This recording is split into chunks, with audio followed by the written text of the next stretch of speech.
For this week's Sports Star Spotlight, we're headed to Seattle to meet an NFL player's son who's finding his own path to success. The new powerhouse in Washington high school football is Eastside Catholic. In 2014, the Crusaders took down longtime juggernaut Bellevue in the 3A state championship game. It snapped Bellevue's 67-game winning streak and gave the Crusaders their first football championship. The Crusaders have added 2 more titles since then, including last season. So there's a rich tradition going back to Coach Thielbar, who's kind of got this thing going. Just really the atmosphere of believing we can win every single game regardless of who we're playing. And we've been fortunate enough to have a lot of really good players come through here and good coaches and been successful on the football field. I think that was an incredible moment for all of us because coming into high school, we wanted to win a ring right off the bat. We actually thought we were going to come in and win 4 rings and just walk away out of here.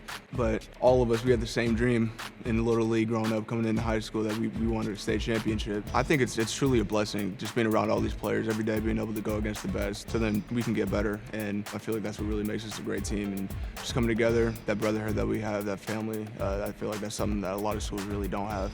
Sam Adams II plays running back and defensive back for the Crusaders. His father, Sam Adams Sr., played 14 seasons in the NFL.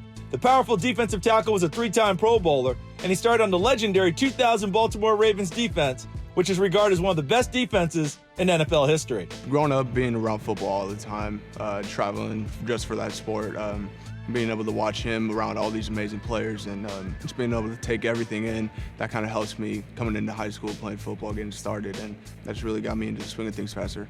With a great football background, the younger Adams took to the game quickly, and he's been a key contributor for Eastside Catholic. He feels right at home being on the field for the majority of every game, whether he's shutting down receivers on defense or running past would-be tacklers on offense. That's something I did when I first started football, actually. So I'm kind of used to it, just being able to play on both sides of the ball, doing as much as I can for the team. That's just something I love to do.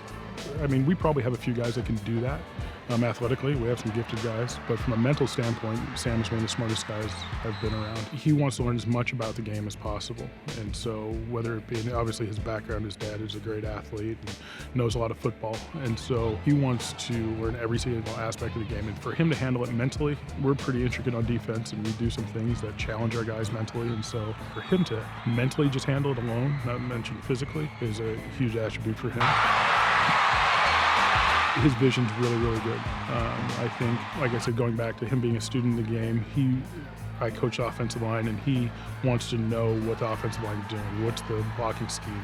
Why am I reading this, doing this? And so he really wants to understand everything. And so when the ball's in his hand, he knows why he's making that cut, and his vision is unbelievable. Sam could potentially play on either side of the ball at the next level, and he's committed to his hometown school, the University of Washington. While many fans just know him as a football recruit, those close to Sam know that there's much more to the soft-spoken superstar.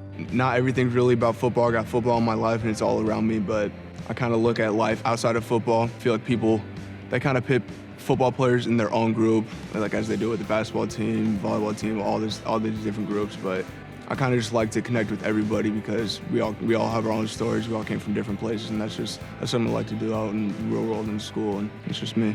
He's not somebody who says a million words. He's kind of a quiet guy by nature, which is good for me at times because I think we have a lot of guys who do like to talk and run their mouths, but Sam is just kind of a quiet guy, and I think it has a lot to do with how he's brought up. Extremely humble. You know, I think it's tough for him to talk about himself in a positive light at times just because it's what's expected at home.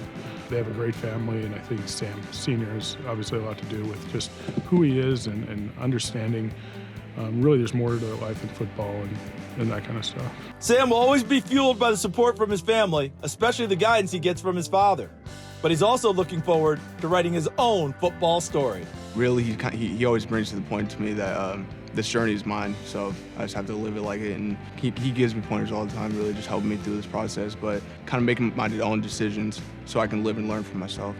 He's his own person, you know what I mean? His dad is his abundance of personality. And so he's a little bit of the opposite order. He's just kind of a quiet guy and really, really enjoys football and his friends and family, and he's just trying to navigate everything like everybody else.